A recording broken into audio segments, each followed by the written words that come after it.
not under contract. Chicago Bears is a no-brainer. If I'm the Bears, I'm like, yeah, we can't get to Deshaun Watson, Russell Wilson, absolutely. And then the Saints, if I'm Sean Payton, yes, absolutely.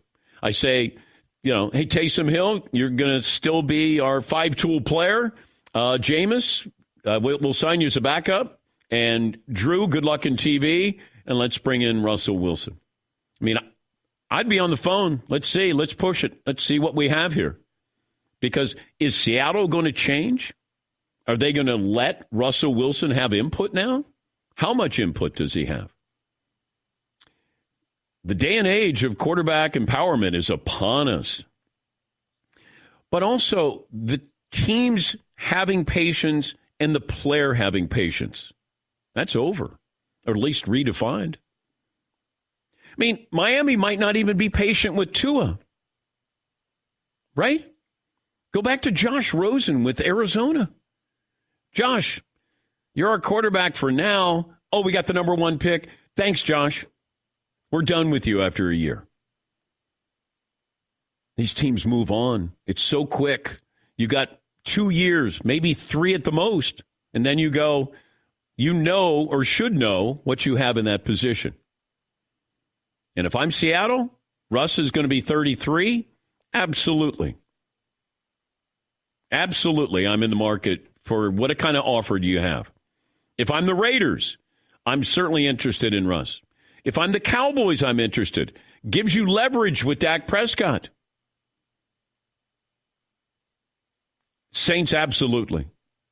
The Bears, no-brainer. But the fact that Russ's agent had 4 teams that he told Adam Schefter, there's been some conversations, let's put it that way, probably since the season was going on about this.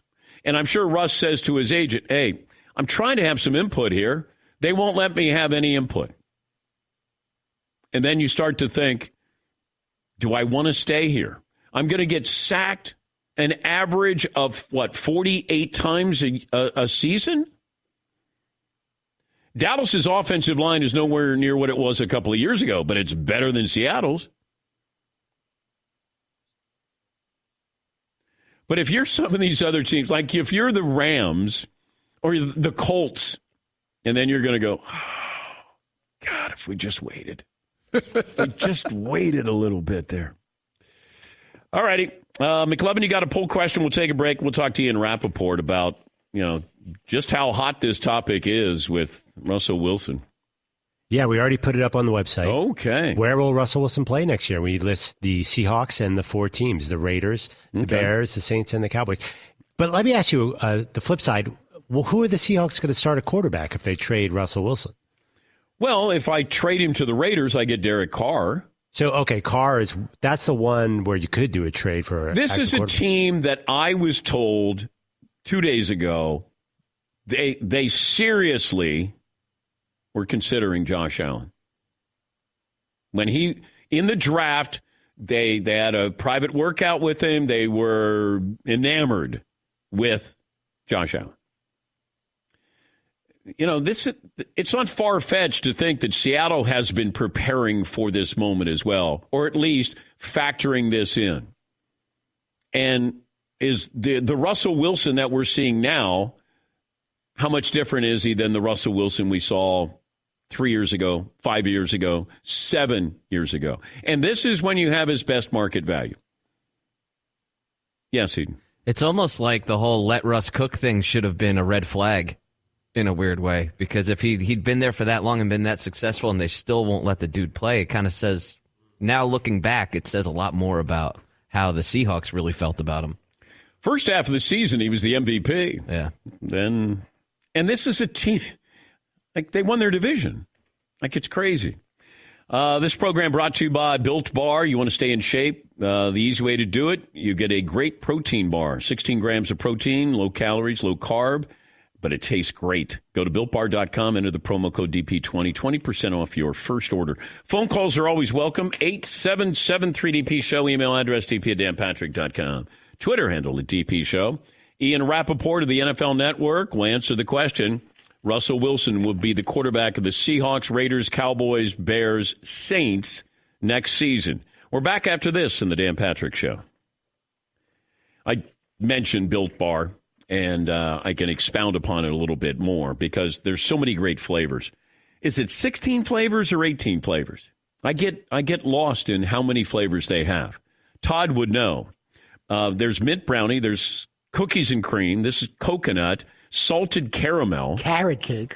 Carrot. How great is that? I didn't even know carrot cake. That's because I may have took them. Wait, did you announce it like you do Walmart? You carrot cake. But that's why you didn't know it existed, because I grabbed all of them. So how could you possibly know that carrot cake's one of the Is there a carrot cake? There certainly is. There's like an apple pie one. It's just insane. There is, or there was? There was. Wow. All right. But it's still on the market. It's just not here in the studio anymore. You can get all the delicious flavors at BuiltBar.com. Promo code DP20, get 20% off your first order. You're not going to believe how good they taste. Check them out, BuiltBar.com. But if you get them, put them under lock and key because they won't last long. BuiltBar.com, enter the promo code DP20. Thanks for listening to the Dan Patrick Show podcast. Be sure to catch us live every weekday morning, 9 until noon Eastern, 6 to 9 Pacific on Fox Sports Radio. And you can find us on the iHeartRadio app at FSR or stream us live on the Peacock app. Hey, what's up, everybody? It's me, three-time Pro Bowler LeVar Arrington, and I couldn't be more excited to announce a new podcast called Up On Game.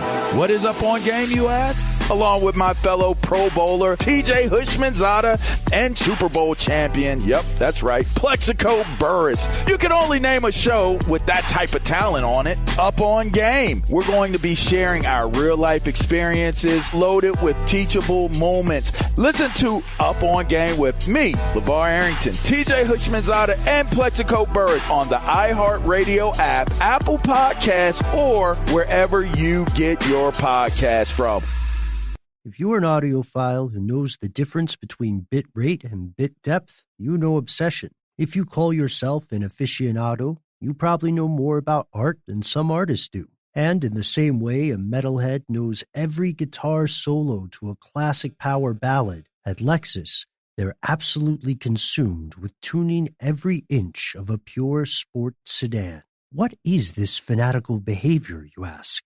It's called going all in. And the more all in you go, the better it gets. Which is why they went as far as building an entirely new test track for a new level of handling and responsiveness, and why they designed it with curves as sharp as the corners it can maneuver around. This is the result of Lexus's obsession, the new Lexus IS, all in on the sports sedan, proving once again, the greater the obsession, the greater the reward. Learn more at lexus.com/IS. Guys care about more than just sports. We also care about the right products that make us feel comfortable and confident, and Dove comes to the rescue. Dove Men Plus Care's new Dove Men Eucalyptus and Birch deodorant keeps you feeling fresh and confident throughout the day. 48-hour protection, plant-based moisturizer that cares for your skin, plus essential oils for a long-lasting freshness feeling. This formula, designed for men to give us odor protection that works. Dove Men Plus Care Eucalyptus and Birch deodorant, plant-based moisturizer, odor protection that works. Buy it now at Walmart and Target. Make sure you sign up for the Dan Patrick Show newsletter, available daily, 6 Eastern, 3 Pacific. Sign up, danpatrick.com. Enter your email address in the box that slides out, bottom right corner. Got something really special for you. If you've already signed up, this will be available to you coming up at 6 Eastern today. It's an interview I did with Maris Valanis, otherwise known as Jimmy Chitwood, the star of Hoosiers.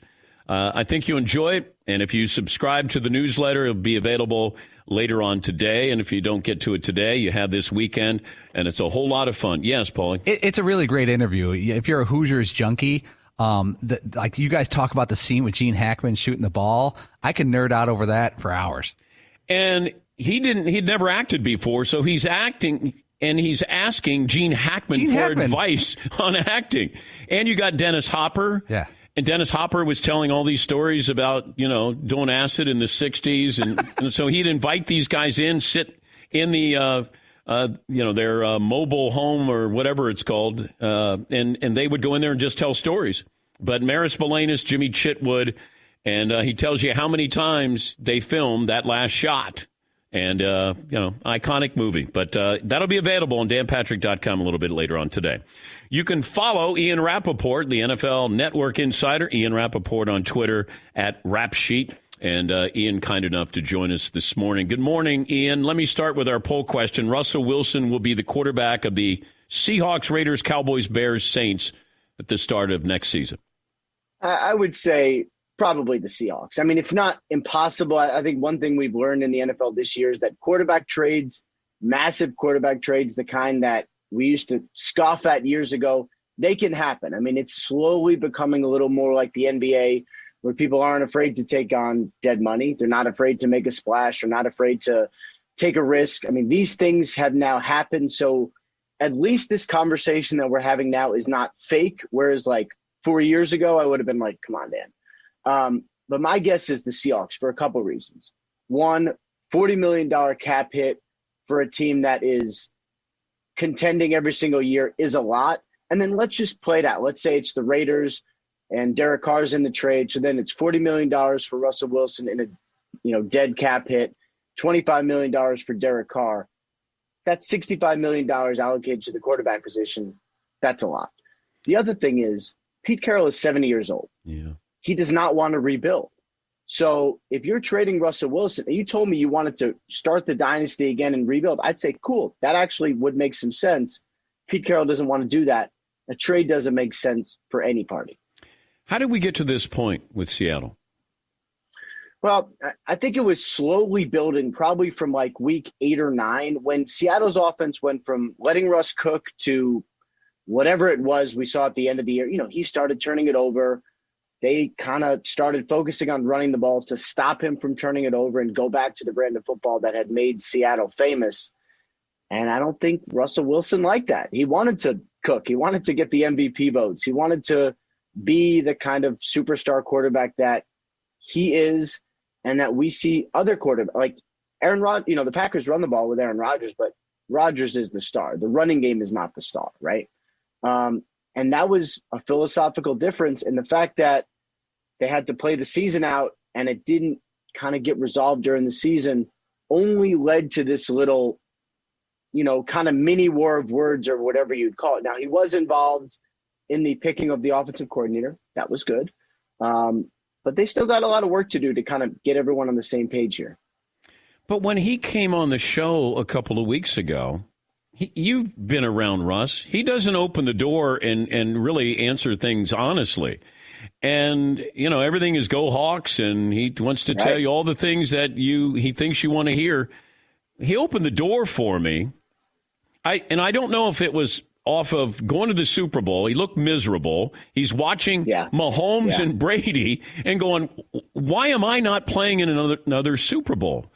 But do you think that it was orchestrated on his part to allow me to ask those questions? I wondered about that. It was an eye-opening interview. I will say that. Like when I think I first saw the clips on Twitter and I'm like, what is happening here? I had to go and kind of click, which, obviously for you, like you're doing an interview and someone has to go from Twitter to be like, all right, where can I find this? That's a great interview. I thought the whole thing was eye-opening. I started to get a sense before the Super Bowl that something was happening. Like I got wind of teams calling the Seahawks about Russell, and I reported it on our pregame show before the Super Bowl. And usually you report something like that and you get a lot of pushback. Don't say anything. Don't stir it up. We don't need that out there. I didn't quite get that. It was more like, well, it's true, so you happen to find out about it. Like, okay. And that was interesting to me. And then he kind of goes on this media tour for Man of the Year, goes on your show and a couple others, and he doesn't shy away from the fact that he's frustrated. He doesn't like to get hit, which I don't either. I get it. I think it's time where he's like, you know what? I'm taking ownership of myself, my career, my team. I want this to get better. And in a way, I don't blame him, but it just makes it a little messy when that happens. But if you're Seattle, do you reach out to the Bears, the Cowboys, the Saints, the Raiders? The door's open. Yeah, the door is open. But, I mean, the reality is you have Russell Wilson. If you want to trade him, you could trade him in like 2 seconds, right? Like everybody would want Russell Wilson. That's not the problem. Trading him is easy. You could get 3